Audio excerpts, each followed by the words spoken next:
you can have this feeling anytime you choose.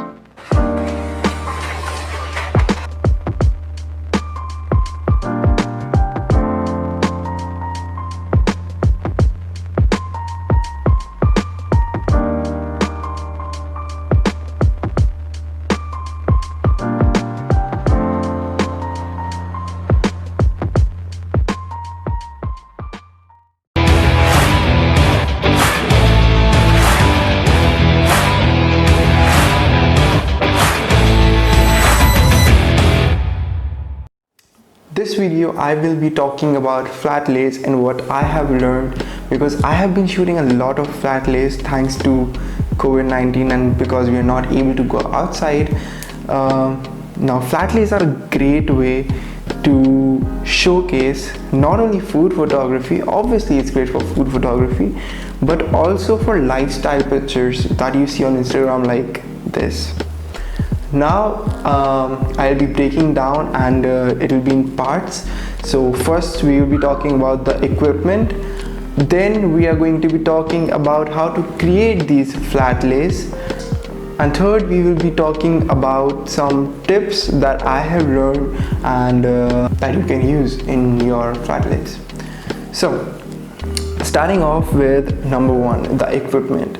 So whether you're using a DSLR, a mirrorless, or even your smartphone, the most important thing to understand is that a flat lay should be well flat, and to make sure that it's flat we need to remove distortion that comes when we are using ultra wide and wide angle lenses.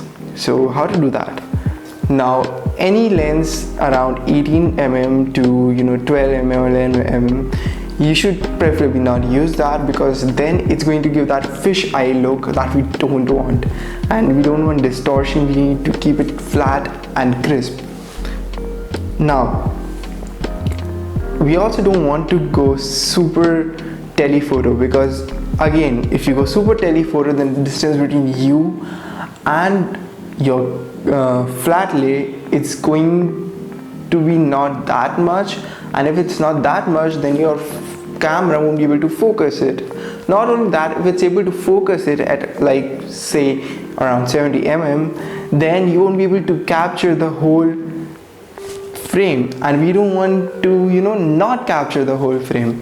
So what you should do in such case is, what I have experienced is that anything between around 35mm to 50mm, whether you're using a crop sensor or a full frame, depending on that, you can use, because 35 and 50mm are great. They don't have distortion, and even if they do, then you can easily correct it using Lightroom or Photoshop, and like it's just a one-click feature to correct distortion.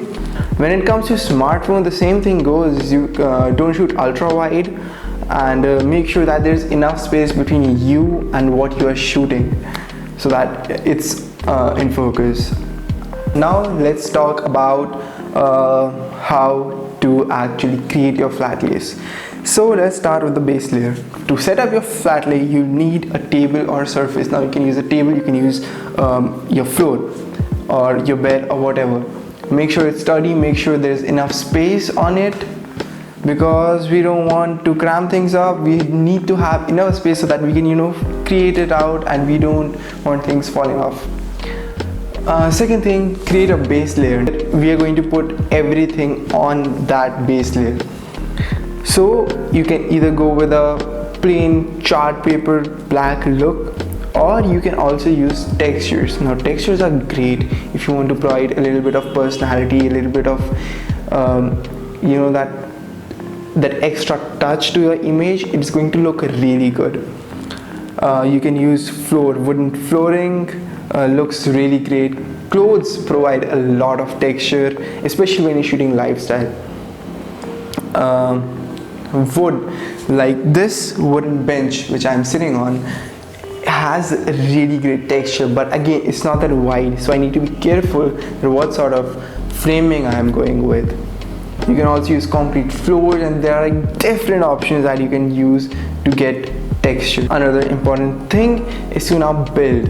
Now to build a flat lay, there are two different sort of options, two different composition tricks.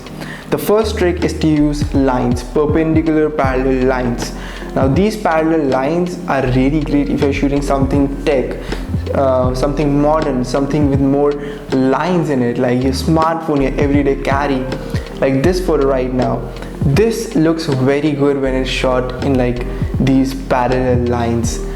But if you're shooting something like food, or if you're shooting something like, you know, lifestyle, where there's a lot of textures involved, a lot of clothing involved, then you need to go with something which is more flowy.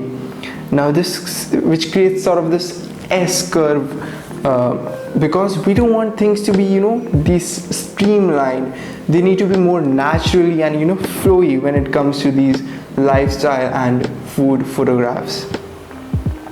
Obviously these are not exact rules that you need to follow. You can obviously try and like experiment and see what works with you. The same goes with the focal length of the lens. You can choose 18mm if it works. Again, in photography there are no given rules, only sort of guidelines and experiences that I'm sharing with you, what I have learned. Now we are done with composition, but you might be wondering that how do I add more to my picture? Then you need props. Now how to select props is a really great topic.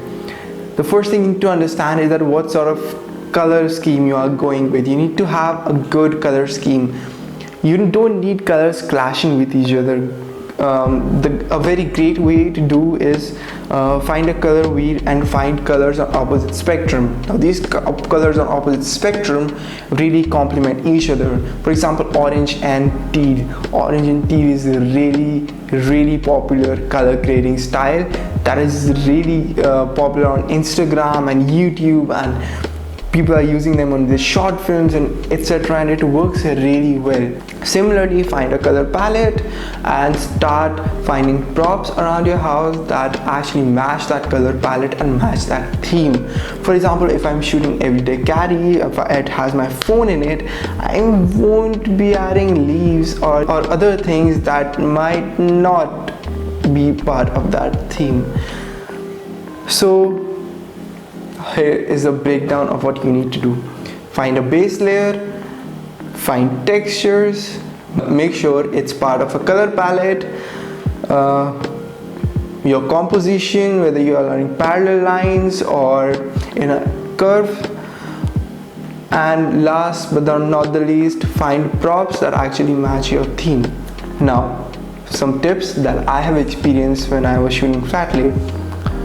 First thing, your FLATLAYS should tell a story.